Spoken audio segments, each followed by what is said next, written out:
여러분 안녕하십니까? 7월 9일 화요일 아침입니다. 출발 딜사이트 시작합니다. 박명석입니다. 간밤 뉴욕 증시 또 사상 최고치 넘겼습니다. 나스닥과 S&P 500이 일제히 사상 최고치를 경신하는 기염을 토했고요. 다우지수는 살짝 약세로 돌아섰지만 지금 시장에 앞에 기다리고 있는 일정들이 굉장히 빽빽하거든요. 예를 들면 파월 회장의 청문회도 기다리고 있고요.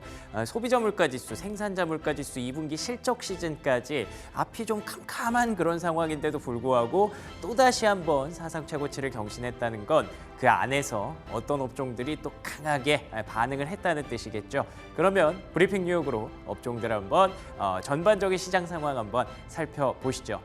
말씀드린 것처럼 다우지수는 하락으로 마감했습니다만 나스닥과 S&P 500이 또 빛났습니다. 나스닥 0.27% 그리고 S&P 500 0.1%.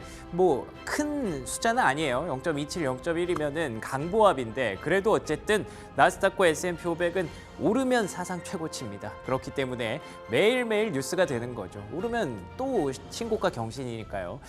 사실 장 초반에는 이게 반대였어요. 앞서 말씀드린 것처럼 CPI 발표도 있고요. 그리고 파월 회장 연설도 예정돼 있고요. 그러다 보니까 다우 쪽이 오히려 가치주의 강세가 나타나면서 이게 좀 흐름이 바뀌나 싶었는데 또 그게 어느덧 자고 일어나니까 또 바뀌어 있더라고요. 역시나 계속해서 성장주 강세가 지속되고 있다라고 봐야 될 것 같고요. 러셀 2000도 오늘은 괜찮았기 때문에 이런 부분들 참고해서 트레이딩 활용하시기 바랍니다.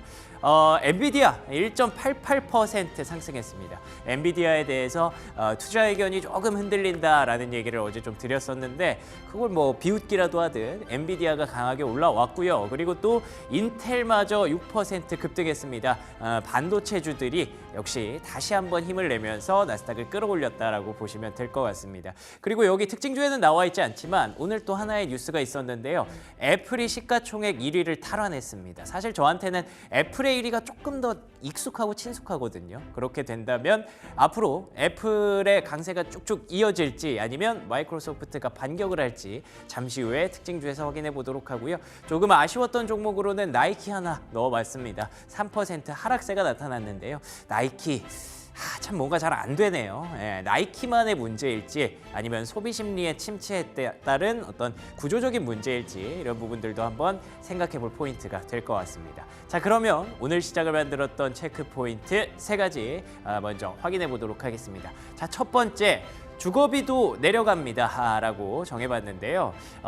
경제지표가 하나 발표가 됐습니다. 뉴욕 연은에서 발표하는 지표고요.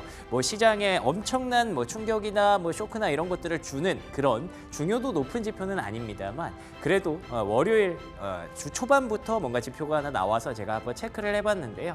보시는 것처럼 1년 기대 인플레이션, 그러니까 앞으로 1년 후에 인플레이션이 어느 정도까지 될 거라고 생각하세요? 라는 질문에 대한 답변이 0.2% 내려갔습니다. 앞으로 0.2 원래 갖고 있었던 게 한 3% 정도 될 것 같은데 2.8%까지 떨어질 것 같아요.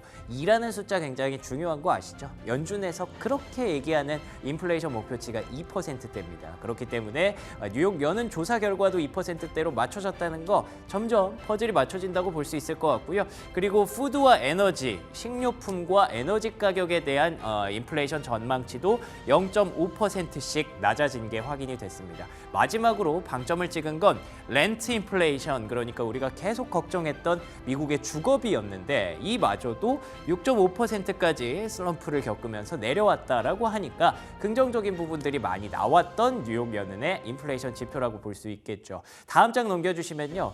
결국 이렇게 나오면 퍼즐이 맞춰진다라고 말씀을 드렸는데 그러면 이제 연준의 금리 인하 속도도 시계도 조금 더 빨라질 수 있겠죠. 간밤에 나온 이슈로는 뱅크 오브 아메리카에서 얘기를 했습니다. 최근에 데이터 플로우를 보니까 아무래도 연준이 12월 전에 금리 인하 할 것 같아. 12월 전에 하는 거 사실 우리는 지금 당연히 예측을 하고 있고 당연히 기대를 하고 있습니다. 그런데 이게 뉴스가 될 수 있는 이유는 연준은 계속 그걸 막으려고 하고 있기 때문이죠. 올해 금리 인하 안 할 수도 있다라는 얘기를 하고 있기 때문에 그런데 뱅크 오브 아메리카라는 굉장히 힘 있는 기관에서도 올해 안에 금리 인하 할 수밖에 없을 것 같아라고 얘기를 했다는 건 속내는 한 2번, 3번 할 수도 수도 일 수도 있겠지만 어쨌든 이걸 좀 공식적으로 공개한 거잖아요. 그렇게 된다면 시장이 계속 연준을 이기려고 연준을 믿지 않으려고 했던 것들이 어쨌든 맞아 들어가고 있다. 뱅크 오브 아메리카도 인정을 해줘버렸다. 이렇게 생각을 할 수가 있겠죠. 자, 그러면 두 번째 체크 포인트 보도록 하겠습니다. 사실 계속 신경 쓰이는 부분들이 있습니다. 이런 것들이 결국에는 인플레가 둔화되는 건 가격이 떨어진다는 거고, 그리고 지난 주말에 발표됐던 고용도 실업률이 쭉 올라가는 건 사실 시장이 막 그렇게 건강하다, 너무 좋다라고 볼 수는 없는 문제잖아요. 그래서 이에 대해서 자꾸만 견제 섞인 얘기들이 나옵니다. 경기 침체 우려로 가서, 그러니까 금리 인하라는 게 이제 물 흐르듯 자연스럽게 나와야 되는 건데 경기 침체 우려가 상승하면서 금리를 인하할 수밖에 없는 그런 상황이 와서 연준이 불가피하게 금리를 내리는 건 그거는 마치 코로나 때랑 비슷한 거거든요. 갑자기 제로 금리로 때려버리고 계속 시장이 조금 더 부양책을 계속 꺼내야 하는 그런 시점이 오지 않기 위해서 좀 미리 대처를 해야 되는 건데, 혹시라도 지금 떨어지고 있는 이 시그널들이 경기 침체를 불러일으킨다면 그때는 또 시장이 당연히 흔들릴 수 있는 거잖아요. 샴룰이라고 혹시 들어보셨나요? 경제학자 샴이라는 사람이 있었대요. 그 사람이 만들어낸 고용 관련한 통계인데 실업률이 최근에 발표가 됐었죠. 4.1%까지 올라갔었는데요. 그게 3개월 기준으로 이동평균선을 찍었을 때 최근 1년 사이에 최저 실업률과 비교해서 한 5% 정도, 0.5% 정도 격차가 벌어지기 시작하면 그때부터는 경기 침체가 온다더라라는 굉장히 어려운 내용이죠. 결과론적으로 말씀드리면 지금 그 4.1%의 실업률이 이 샴룰 트리거를 건드릴 때까지 경기 침체의 지표를 시그널을 만들 때까지 0.5%라고 말씀드렸는데 0.43까지 와버렸다고 합니다. 그래서 조금만 더 실업률이 올라갈 경우에는 이게 이 샴룰을 건드리면서 경기 침체에 대한 우려가 시장에 좀 더 커질 수 있다고 해요. 그래서 다음 장 넘겨주시면 그러면 경기 침체는 우리가 그냥 마주해야 되는 거, 목도해야 되는 거 아니냐 할 수 있는데 우리는 어쩔 수 없이 여기 기댈 수밖에 없겠죠. 실적 시즌이 당장 앞으로 다가왔는데요. UBS에서 그래도 기업들의 어닝이 한 7.4% 정도 증가했을 것으로 예상이 된다라고 얘기를 하고 있기 때문에 경기 침체가 오면 우리가 결국 시장이 흔들리는 걸 걱정하는 건 기업들이 돈을 못 벌까 봐잖아요. 기업들의 매출과 영업이익이 급격하게 현저하게 떨어지지 않을까를 걱정하는 건데 지금 시점에서 어닝에 대한 전망치가 올라간다고 하면 그걸 또 걱정할 필요가 없어지는 겁니다. 그래서 실적 시즌 해줘 라고 제목을 달아봤는데요. 2분기 실적 시즌뿐만 아니라 하반기에 가이던스들 중요하겠죠. 지금 계속 경기가 떨어지고 있는 구간이니까 하반기에 우리 이렇게 잘할 것 같아, 아니면 우리 좀 힘들 것 같아, 이런 부분들에 조금 더 포커스를 맞추시는 실적 시즌 전략이 필요할 것 같습니다.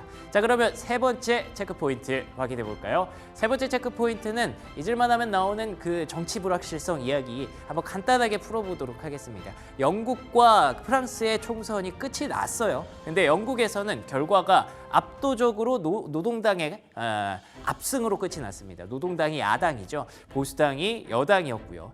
411대 121. 와, 요거는 좀 충격이긴 하네요. 어쨌든 노동당이 절대 과반 정부를 형성하면서 사실 노동당의 색채, 뭐 이름에서도 아시겠지만 약간은 좌파적인 성향을 좀 띠고 있습니다. 그래서 뭔가 좀 포퓰리즘적인 정책이 나오지 않을까 걱정하시는 분들이 있을 텐데 지금 노동당이 그런 것들을 원해서 시장이 영국 시민들이 원해서 된 게 아니거든요.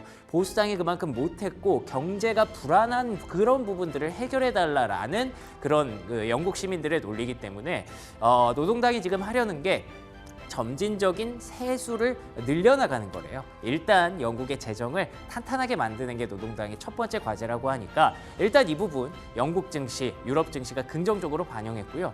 프랑스는 좀 충격적인 상황이 일어났죠. 최근에 계속 말씀드렸던 게 이 RN 국민연합이라는 극우 세력이 1차 투표에서 압승을 해버렸다, 이런 얘기를 드렸었는데 NFP 좌파 연합이 그리고 ENS 르네상스 연합, 여기가 이제 그 마크롱 대통령 여당이죠. 이런 계열들이 아예 이겨버렸습니다. 2차 투표 결과. 그러니까 극우에게는 1차 투표 결과를 그대로 내줄 수 없다.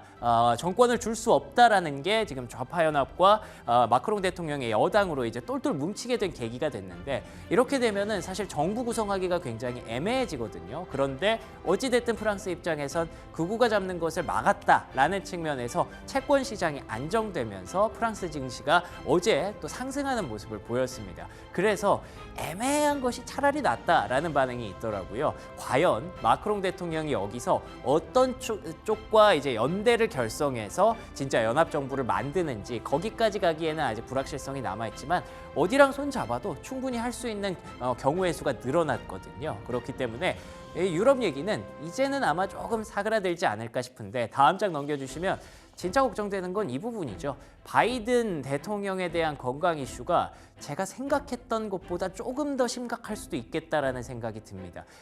제가 뉴스를 하나 보고 들어왔는데 올해 바이든 대통령의 주치의랑 파킨슨병 전문가랑 만났대요. 근데 만난 게 한두 번이 아니라 무려 8번의 백악관에서의 회의가 있었다고 합니다. 이 정도면 저는 사실 대통령 후보가 중요한 게 아니라 본인의 건강이 굉장히 조금 심각한 수준일 수도 있을 것 같은데 일단 백악관에서는 뭐 치료는 없었다라고 부인을 했거든요.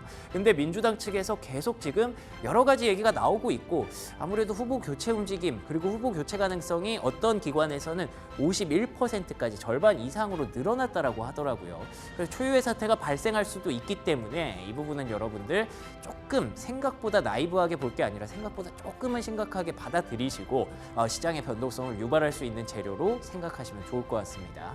자, 그러면 특징주 3가지 한번 확인해 보도록 하겠습니다. 자, 첫 번째 특징주는요. 반도체가 돌아왔습니다. 이거 조금 크게 볼까요? 보시는 것처럼 엔비디아 그리고 브로드컴, AMD, 인텔 등이 환한 초록불을 켜고 있는 게 보이죠. 저는 엔비디아가 올랐다라는 것도 물론 중요하겠지만 보다 더 중요한 것은 다른 종목들이 좀 부진했던 게 좀 눈에 띄더라고요. 그러니까 어제는 엔비디아만 하락하고 M7 다른 종목들이 강세를 보였었잖아요. 근데 엔비디아가 또 오르니까 마이크로소프트, 구글, 아마존, 메타가 다 죽어버리더라고요. 이런 부분들 여러분들 시장의 유동성이 그렇게 넉넉하지는 않다라는 거 참고하시면서 트레이딩 전략으로 활용하시면 될 것 같고요. 다음 장 넘겨주시면요. 어제 전해드렸던 이슈는 엔비디아에 대해서 투자 의견이 뭐 중립으로 내렸던 그런 기관이 있었다라고 말씀드렸는데 바로 울프 리서치에서 거의 반박이라도 하듯이 $150까지 엔비디아 목표가를 올려버렸습니다. 그 배경에는 어제도 잠깐 언급드렸던 그 B 시리즈, 블랙웰 시리즈가 조금 더 당겨서 출시가 되기 때문에 이에 대한 기대감, 결국에는 AI 인프라의 점유율은 엔비디아가 압도적으로 가져갈 수밖에 없다라는 논리를 펼쳤거든요. 그렇기 때문에 누가 엔비디아를 의심했는가? 이거는 아직까지는 엔비디아가 승인 것 같습니다. 자, 두 번째 특징주 한번 확인해 볼까요? 반도체와 엔비디아뿐만 아니라 돌아온 게 하나 더 있습니다. 애플이죠. 요게 어제 캡처해서 제가 보여드렸을 때는 마이크로소프트 위에 있었고 애플이 아래에 있었잖아요. 진짜 한 끗 차이로 지금 애플이 쫓아가고 있다라고 말씀드렸는데 보시는 것처럼 그 한 끗 차이로 바뀌어버렸습니다. 앞서 오프닝에서도 언급드렸지만 저는 개인적으로 이게 익숙한데 이렇게 되면은 마이크로소프트가 또 반격을 또 펼치려나 아니면 엔비디아가 또 치고 올라오면서 마이크로소프트랑 또 자리가 바뀌려나 뭐 여러 가지 생각들을 하게 되는데요. 다음 장 넘겨주시면 제 생각에는 지금 마이크로소프트 최소한 마이크로소프트보단 애플의 어떤 주도 가능성이 조금 더 높아 보입니다.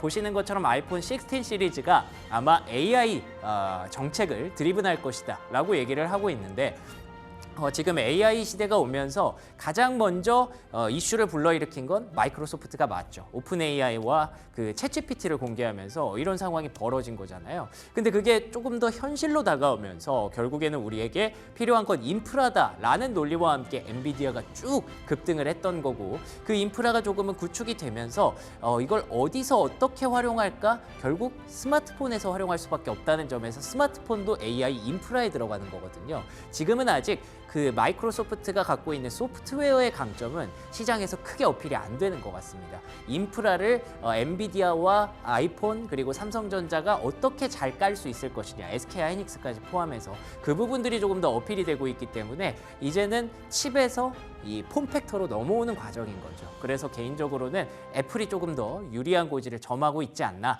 애플의 상승세 앞으로도 주목해봐야 될 것 같습니다. 자, 그러면 이어서 마지막 특징주 한번 확인해 보도록 하죠. 마지막 특징주는 여러분께서 최근에 또 관심이 많은 섹터죠.